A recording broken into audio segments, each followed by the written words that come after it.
Guys, India में opportunities और employment दोनों की ही कमी नहीं है, लेकिन फिर भी आज भी इंडियन यूथ एम्प्लॉयमेंट को लेके सबसे ज्यादा टेंशन में रहता है।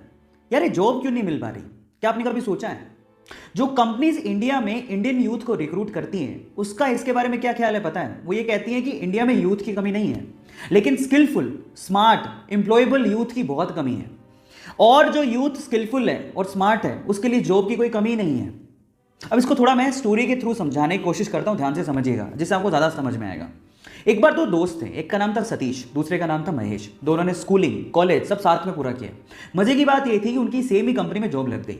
दोनों ने बहुत हार्डवर्क किया पूरे साल भर। साल भर बाद उनका प्रमोशन होना था। तो जिस दिन प्रमोशन था उस दिन बॉस आए। उन्होंने सतीश को प्रमोशन लेटर देते हुए कहा कि सतीश, तुम्हारा प्रमोशन होता है। तो महेश ने पूछा कि सर मेरा? तो बॉस ने कहा कि महेश, आई एम सॉरी, तुम्हें प्रमोशन नहीं मिल पाएगा, इस साल तो कम से कम नहीं मिल पाएगा, वर्क हार्ड। तो ऐसा करके बॉस अपने कैबिन में चले गए। महेश उदास हो गया। महेश सोचने लगा कि सेम स्कूल से किया, सेम कॉलेज से किया, एक साल मैंने भी हार्डवर्क किया है, मेरा प्रमोशन क्यों नहीं हुआ? अब दिमाग में उस टाइम क्या बातें आती पता है? भाई, यहाँ तो बटरिंग से प्रमोशन होता है। ज़रूर सतीश ने बटरिंग की होगी बॉस की, और उसको गुस्सा आ गया। उसने सोचा मैं कल से नहीं आऊँगा। वो बॉस के कैबिन में गया और बॉस को बोलता है कि बॉस, अब मैं कल से तो नहीं आऊँगा, आई एम सो सॉरी। तो बॉस ने कहा कि क्यों नहीं आओगे? तो वो कहता है कि बॉस, मैंने बहुत हार्डवर्क किया पूरे साल भर, लेकिन मेरा प्रमोशन नहीं हुआ। अब मुझे ऐसा फील होता है कि इस कंपनी में सिर्फ बटरिंग करने वालों का ही प्रमोशन होता है। मतलब वो डायरेक्टली सतीश पे ब्लेम लगा रहा था कि सतीश ने बटरिंग की है, लेकिन बॉस तो ये जानता था कि सतीश ने बटरिंग नहीं की है। सतीश ने वाकई में हार्डवर्क किया है, वो स्मार्ट है, महेश से स्मार्ट है। अब इस चीज़ को प्रूव कैसे करें? बॉस ने लगाया दिमाग, इसलिए तो वो बॉस था, उसने दिमाग लगाया। उसने क्या कहा, महेश एक काम करो, मैं तुम्हें एक टास्क देता हूँ, अगर तुमने वो टास्क कर लिया तो मैं तुम्हें सतीश से ज़्यादा पैसे दूंगा और प्रमोशन भी दूंगा। महेश ने कहा ठीक है। तो बॉस ने कहा तुम एक काम करो, अभी जाओ बाहर, तो हमारे इलाके में पता करो कि आम कौन बेचता है। महेश गया, आधे घंटे बाद वापस आया और बोलता है कि आम एक्चुअली पूरे इलाके में, हमारे इलाके में थोक के भाव में सिर्फ एक ही आदमी बेचता है। तो फिर बॉस ने कहा महेश एक और काम करो, अब जाके पता करके आओ कि वो कितने कितने रुपए किलो में आम बेचता है। वो गया, वापस आया, वापस आके बोलता है कि वो 50 रुपए किलो में आम बेचता है।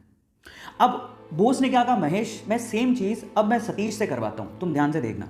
उन्होंने सतीश को बुलाया और सतीश को बोलते हैं कि सतीश एक काम करो, इस इलाके में जो आम बेचता है उसकी खबर लेके आओ कि कौन कौन आम बेचता है। सतीश गया मार्केट में और वापस आया आधे घंटे बाद, और सतीश ने जो कहा महेश उसको देखता रह गया। सतीश ने कहा बॉस, यहाँ पे आम सिर्फ एक ही आदमी बेचता है और वो 50 रुपये किलो बेचता है, लेकिन उसके पास टोटल 60 से 70 किलो आम है और वो एक साथ अगर हम खरीद ले वो 40 रुपये किलो में दे देगा। और अगर हमने 40 रुपये किलो में वो 60 से 70 किलो आम बेच दिए और हमने अगर 50 रुपये किलो में उसे सेल किया तो हमें बहुत प्रॉफिट होगा। और आगे आने वाले समय में हम लोग आम में भी अपना हाथ आजमा सकते हैं, आम के बिजनेस में भी। अब आप समझिए कि सतीश और महेश में क्या फर्क था।